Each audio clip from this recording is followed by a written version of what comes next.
right. So tonight I am continuing the conversation. Last week we talked a little bit about allowing. And let's see who's joining. It's either my dad or my mom, or both. Hi. And anybody else joining, say hi. Let me know that you're here. So again, last week talked a little bit about allowing and really creating that vibration that we need in order to get it what it is that we want to get what it is that we're trying to receive. So what I'm talking about tonight is resistance. Resistance is directly related to us being able to be in a state of allowing. Hi, Melissa.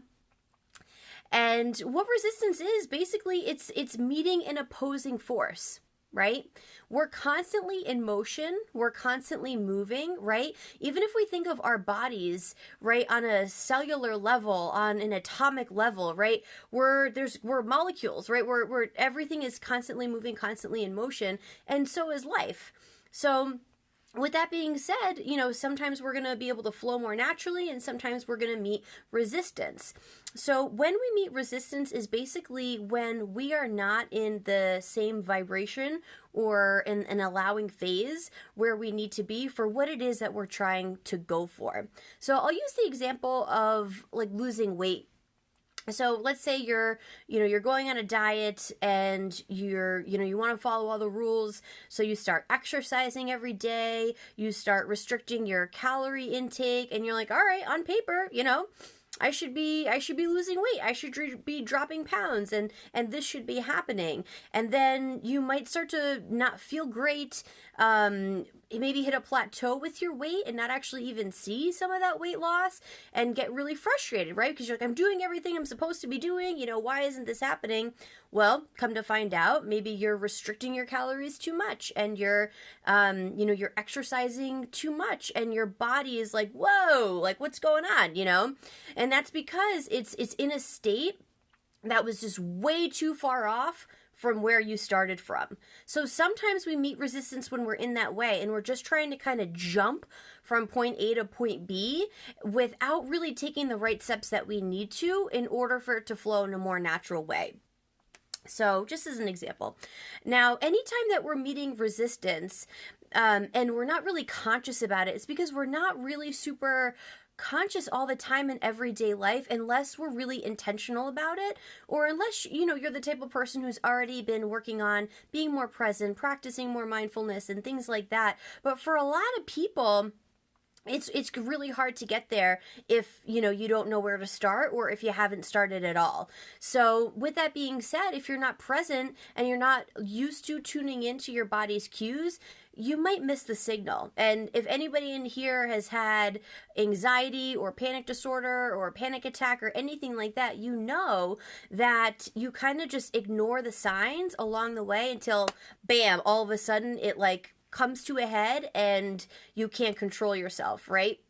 So being more mindful, being more aware and more present with our body and with the different cues that our body is giving us to tell us whether we're in a state of resistance or if, things are flowing in a more natural way, we're going to be in a much better shape in order to get really what it is that we're looking for.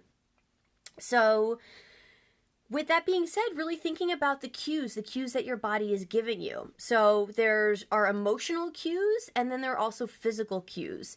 So those emotional cues, just think about what happens when, you hit a brick wall, right? Maybe you're working on a project and, you've been trying for hours and you just can't focus or, no matter how far you go, like nothing is making sense, that sort of thing. You get really frustrated. You need to kind of take a break, right? Walk away from it before you come back and finish. Well, what are some of the emotions that might be telling you there at that point that it's time to pump the brakes and, you're meeting that resistance?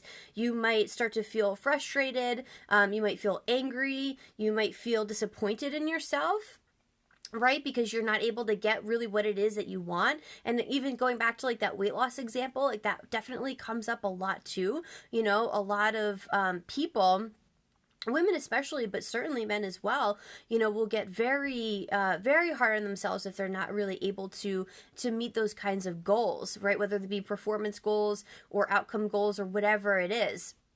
And then your body is giving you cues all the time when you're meeting resistance. So let's think about the stress response and what our body is telling us in that sense, right? The breath might get a little heavier. I always notice like my heart rate will quicken, or I'll even get like a palpitation or something, depending on how much anxiety there is. You might feel something in your stomach. You might feel tension. I carry a lot of tension in my neck and in my shoulders and in my lower back. It's usually going to be a joint.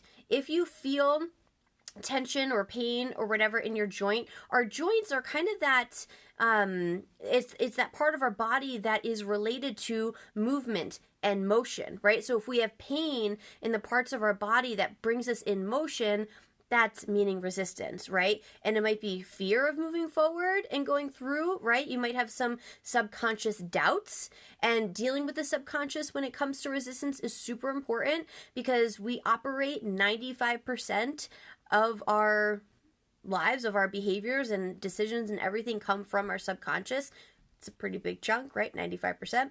So with that being said, we really need to understand that there's a lot going on at play, and then we need to really have some patience, as we move forward with that.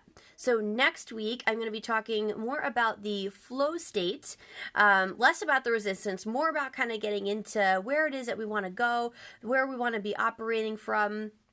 And then just remember, Wednesday nights too, I teach an energy flow meditation class. So if you want to come and bring your intention in terms of getting through wherever it is in your life right now that you're meeting resistance, or if you have a certain intention or something that you're having a hard time reaching, or you just want to kind of have the best pathway possible, you can always join me there. I'm going to keep doing that every Wednesday until this baby comes in March, so join while you can. But thank you for being here tonight, and I hope everybody has a great weekend.